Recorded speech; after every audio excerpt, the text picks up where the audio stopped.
In the Holy Quran, we all hear these verses, and you will hear it a lot in Surah As-Safat from verses 100 down to 111. Allah subhanahu, chapter 37 of the Quran, Allah subhanahu wa ta'ala speaks and tells us about Ibrahim alayhi salatu wasalam asking Allah for a son, and how Allah gave him the dream to sacrifice the son. And I want to remind myself and you that there is a little fine line here. We got to remember, and that's why I want to remind myself and you today, all in preparation tomorrow, so our minds will be set to enjoy the Eid tomorrow, enjoy the Qurbaani. So the Qurbaani is an offering. Technically, what is Qurbaani? An offering. And you go in the Quran in chapter Surah Al-Ma'idah, chapter 5, verse 27, when Allah spoke to, and I spoke about that 2 weeks ago, alhamdulillah, Allah tells us about Habil and Qabil, when Allah told them about the Qurbaani, your offering.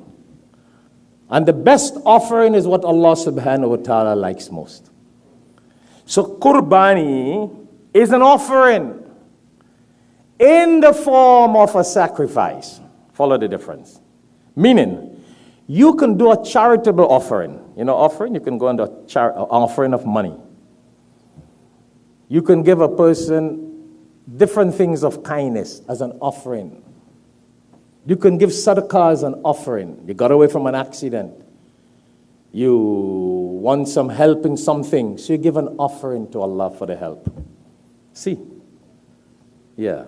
You don't wait to get away from the problem and then do the offering. You give an offering before. That Allah, I want to give this, so you make such and such easy for me. Allahu Akbar. And you will see that in this lesson of Prophet Ibrahim alayhi salatu wasalam. Don't wait to get away from an accident and then give sadaqah as an offering. Give it before to prevent us from calamities and disasters. Isn't that what the hadith says? By giving charity, it prevents us from calamities and disasters. Don't wait for after. Do it before. So Qurbaani, the sacrifice that we do, is an offering. But it's not a money offering, it's a sacrifice offering, which ends up turning into what is called a celebration. Hence, we have the Eid as the celebration of the sacrifice of the offering that was accepted by Allah subhanahu wa ta'ala and is celebrated for the years to come until the end of times in the form of a sacrifice. So hence, for Qurbaani, you don't give money as charity. What do? You sacrifice an animal and give a portion of the meat to the poor as the offering. See it? Yeah. That's why Allah subhanahu wa ta'ala speaks about وَتَرَكْنَا عَلَيْهِ فِي الْآخِرِينَ in verse 108 in this surah chapter 37. That Allah loved this, and you hear this all the time, and I don't want to repeat it because of time. Allah loved this sacrifice, this offering, because what was Ibrahim alayhi salatu wasalam doing? He was offering the most loved thing, the most beloved to him, the most cherished thing at that time for him, his one and only son, Ismail alayhi salatu wasalam. So we are recommended when we do offerings to offer the best. When we do offerings to offer the best. That's how Allah subhanahu wa ta'ala accepted the Qurbaani of Abel.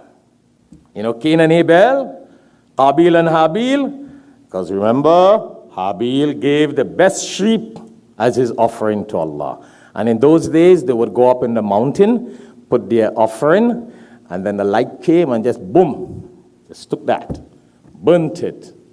So you know it was accepted straight from the heavens. Okay? As opposed to Qabil, Cain, he gave some dry fruits and some dry leaves and dry branches. So should I then say that a lot of us do a Cain Qurbaani? You look for the cheapest Qurbaani, for the lame animal. You don't care if the bull is 2 years. It's just cheaper. How many people ask the butcher, how old is the animal? Brother Shami, we should do a little survey, huh? How many people ask the butcher, how old is the animal? Is it 2 years? You say, how is the price for the animal? So he gives you a 1-year animal for less price. And we don't care. We don't know there's a fixed law. The sheep should be 1 year, the goat. But if it's 6 months and it's a healthy 6 months, then everybody looks for a cheap sheep, a cheap goat. Do we ask if it's a healthy sheep? We look at the cost. We need to start coming to fiqh class, brothers and sisters. Yeah, come study some fiqh, man. But I got to remind myself when you're around this time, most of the people don't question the people who do the Qurbani on what kind of animals they get in. Is it healthy? Is it 2 years? If it's a bull, minimum 2 years. Is a sheep or a goat healthy? We're just concerned about the money. Yeah. But then what is the good level of doing your best like Habil? What is the good of doing our best like Prophet Ibrahim alayhi salatu wasalam, where the most cherished and best thing and valuable thing to him at that time was his son Ismail alayhi salatu wasalam. See the comparison? That's why when he was commanded to go and slaughter this son, which was the form of his offering to Allah, Allah said, I want you to offer your son, the most beloved, the thing that you wanted for all these years. 83 years you making dua for this son. I want to see if you love me more, you love your son more. So that was the call upon the offering of the son. And when he was about to slaughter the son, he was offering the son to Allah. Allah stopped him. That's why Allah says, وَنَادَيْنَاهُ أَيَّا Ibrahim, in this Surah 37, verse 104, Allah called out to him and told him, قَدْ صَدَّقْتَ رُؤْيَا, you have fulfilled your offering. You have fulfilled your vision. You have fulfilled the command and what I wanted and what I ordered you, you have fulfilled that.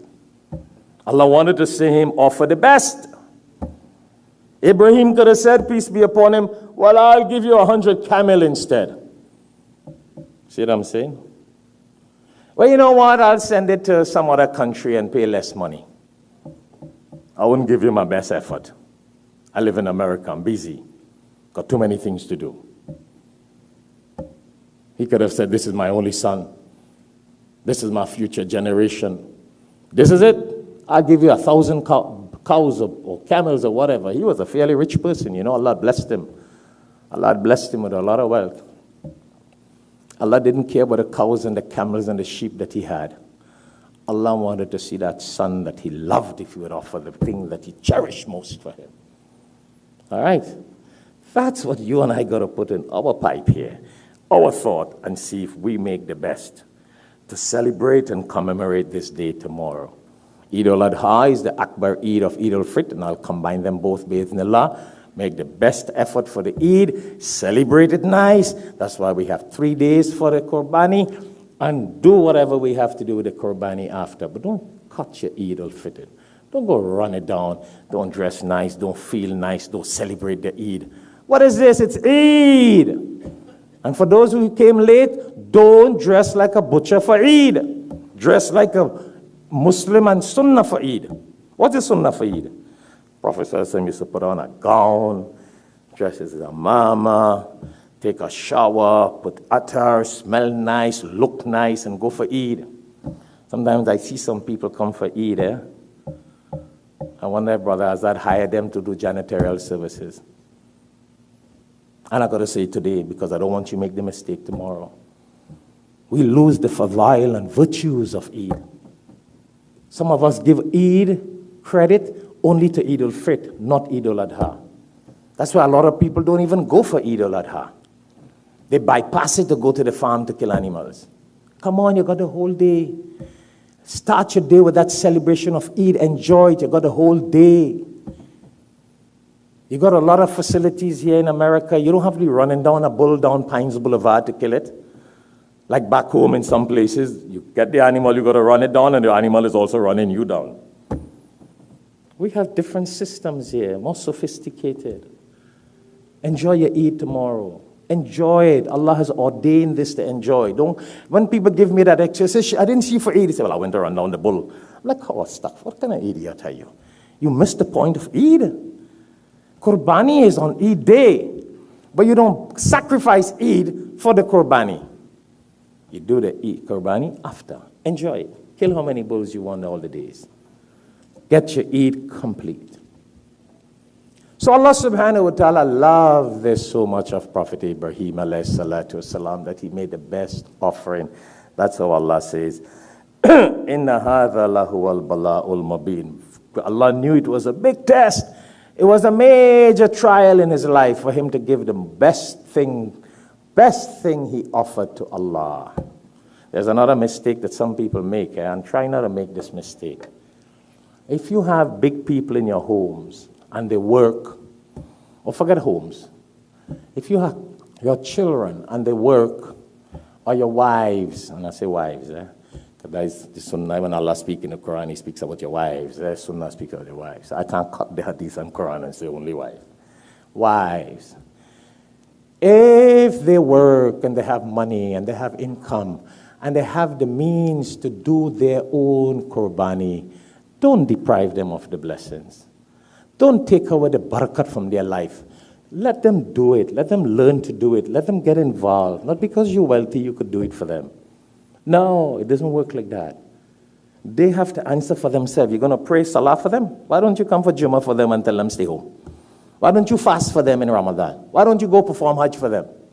All right, if they can't make it, they're sick, they're not healthy, they don't have the means, well, do it for them. Do for the whole ummah too. The Prophet ﷺ used to do an animal for the whole ummah. So you do that. But don't do for these big working, sophisticated, degreed children who can afford to do a Qurbaani because you can afford it. No, you're depriving the people of the blessings. You're depriving them of understanding the sacredness of Eid al-Adha and the Qurbaani. They got to get it. Think about it. Ismail alayhi salatu wasalam was willing to give up his life as offering to Allah. Remember when Allah commanded and Ibrahim alayhi salatu wasalam told him, Allah said so and so, what do you think? He said, do as you have been commanded to do. So he was willing to offer his life. In addition to his father offering him, he was willing to offer his life. His life. And today we don't let our children do an offering of an animal. What's wrong with us? Don't try to be acting too generous. Be generous within the Sharia and the fiqh of Islam. Because when you die tomorrow and your children don't do it, you would be responsible for that because you never taught them to do it. Samajh gaya bhai? Yeah. If they have their own means and the money, they buy their own cars, they have their own telephone. Men buy a phone for $1,000. iPhones, I think, is $1,000. Half his money, what's it cost of your phone? I sure half his phone is worth $1,500. He only look at his phone and it opens. You got those phones. It looks at you and the phone starts working. Yeah, come on. Let's teach the children the right thing. Get them into the celebration. If we don't get them into this celebration, we'll be part of deteriorating the sacredness and the greatness of Eid al-Adha and the Qurbaani. All right? Let them spend their money towards it. You're not doing them any good favor. Go give them a gift separate and say, hey, this is my Eid gift for you. Or this is my this. Do what you want with it. But let them do it. That's how they learn and they be part of it. Because Allah, that's why Allah says here, وَفَدَيْنَاهُ بِذِبْهٍ عَظِيمٍ. When Allah was so pleased with Ibrahim alayhi salatu wasalam, Allah, the angel came, and the angel brought the sheep, the ram sheep, to celebrate, to sacrifice. Allah wants us, وَتَرَكْنَا عَلَيْهِ فِي الْآخِرِينَ. Allah wants us to continue that. And before the time goes out on me, I need to share something. I know it's running a little late, but tomorrow is Eid. And I really want us to get prepared for the Eid. Don't miss the Eid and the Qurbaani. Do your Qurbaani in the best way. Do your Eid in the best way. Best. I want to remind myself and you a little bit from a Jewish Christian point of view.